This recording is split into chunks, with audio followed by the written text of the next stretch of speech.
Vamos ao tecido de transporte. Então nós já vimos TCPD, sustentação, vamos para o transporte agora. Esse transporte, um meio fluido, é claro, ele pode ser dividido em duas partes. O sistema de transporte pode ser feito pelo sangue e pode ser feito pela linfa.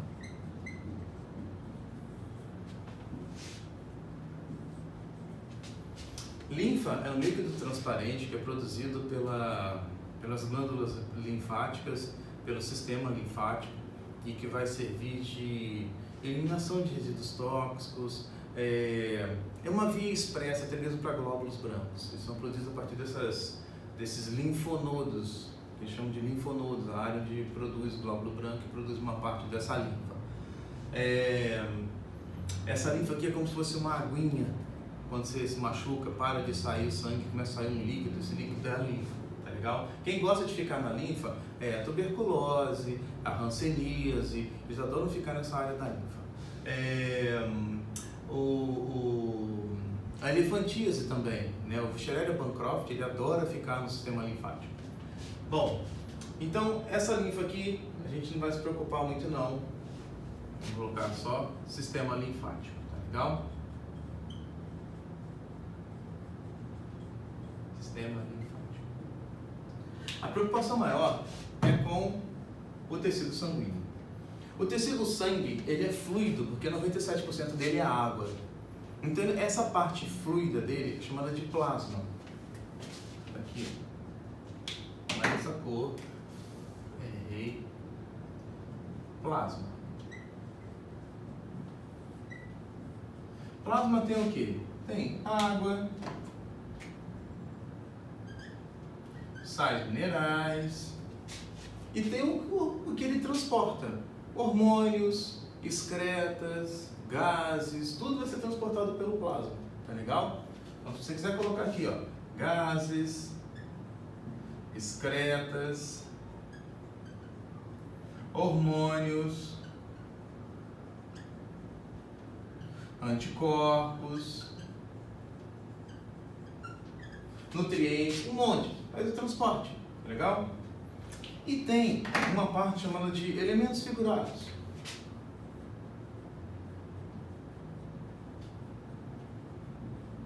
Elementos figurados. Existem 3 elementos figurados importantes. Nós temos as hemácias,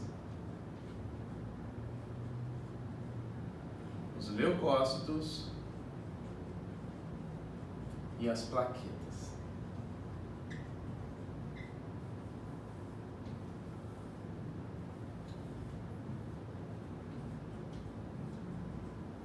Legal? Vou colocar isso aqui também, né, para ficar legal. Bom, então olha só. Importante. As hemácias.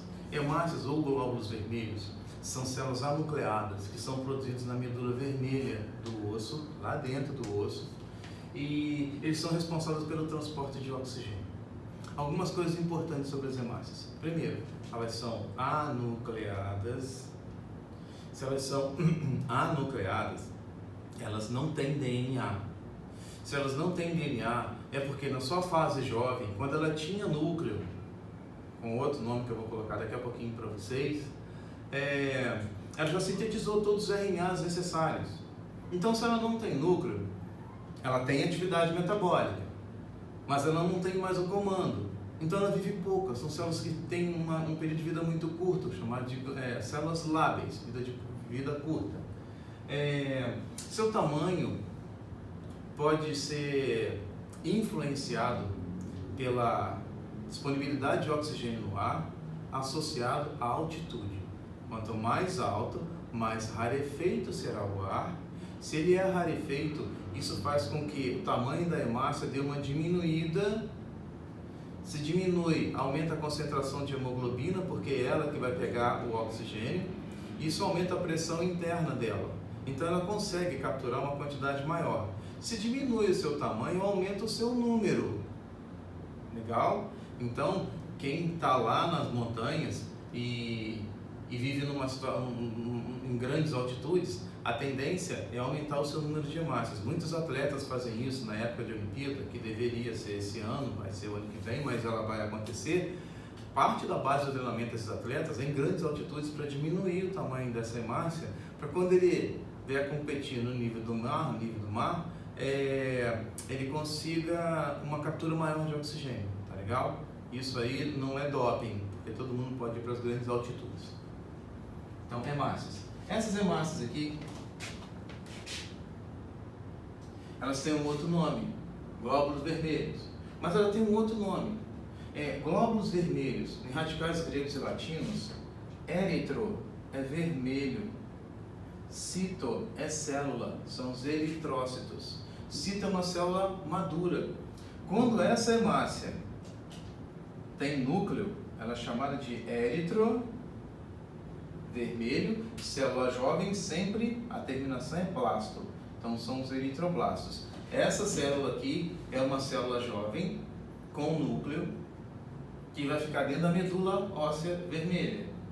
Toda vez que ela atinge a sua maturidade, passa pela fase reticulócea, chega até uma hemácia madura, ela sai da corrente sanguínea, sai da medula óssea e cai na corrente sanguínea. Quem vai determinar a velocidade que essas hemácias vão sair para a corrente sanguínea vai ser de acordo com o número da hemácia que vai diminuir na corrente sanguínea. Quem vai controlar isso daí é um hormônio chamado de EPO, eritropoetina humana. Mais tarde a gente vai falar sobre isso, tá legal? Bom, os glóbulos brancos, os leucócitos, têm a função de defesa, que são divididos em 5 grandes grupos. Os basófilos. Cara, basófilo quase não cai na prova, os médicos inclusive nem olham um hemograma completo com a quantidade de basófilo que você tem. Ele serve para produzir uma série de outras substâncias, a gente não vai entrar em detalhes não. Os eosinófilos. Os eosinófilos, quem vai fazer uma prova de medicina assim mais puxada, os eosinófilos, toda vez que eles estão acima do normal no hemograma completo, eles indicam ou verminose ou um processo alérgico, tá legal? Tem os neutrófilos.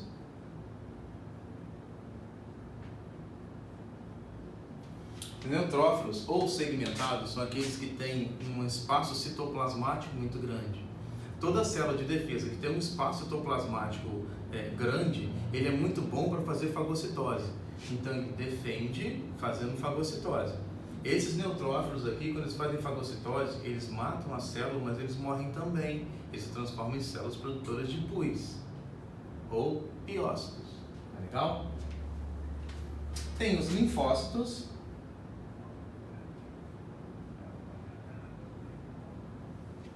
Esses linfócitos são células que têm pouco espaço citoplasmático, o núcleo ocupa mais ou menos 75% do seu citoplasma, e a falta desse espaço citoplasmático para fazer fagocitose, ela tem uma outra estratégia, ela passa a ter uma outra estratégia para a defesa. Ela vai liberar proteínas específicas.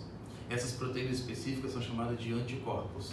Então, esse aqui defende fazendo fagocitose e esse aqui defende liberando anticorpos. Tá legal? Existem vários tipos de linfócitos. Os dois mais conhecidos, linfócito T e o linfócito B. Vale para nós no vestibular que o linfócito T é responsável, o linfócito B é responsável pela produção de anticorpos. E o linfócito T é responsável pela memória imunológica. O linfócito B, vale para nós, só vai trabalhar se o linfócito T mandar. Então, toda vez que esse linfócito T está desabilitado, o linfócito B perde a sua funcionalidade e os outros glóbulos brancos também. O vírus da AIDS ataca exatamente o linfócito T. Mas mais tarde a gente vai ver que tem linfócito T helper, self, killer, temos um monte, uma variedade. Não importa para nós agora. E nós temos os monócitos. Esses monócitos são células grandes que tem um núcleo pequeno, então ele tem um espaço citoplasmático muito grande. E esse espaço citoplasmático facilita a fagocitose. Então, vamos preocupar com esses 4. Processo alérgico verminose, defesa por fagocitose, memória imunológica, produção de anticorpos e os monócitos, defesa por anticorpos também. Tá legal? Então fecha aqui o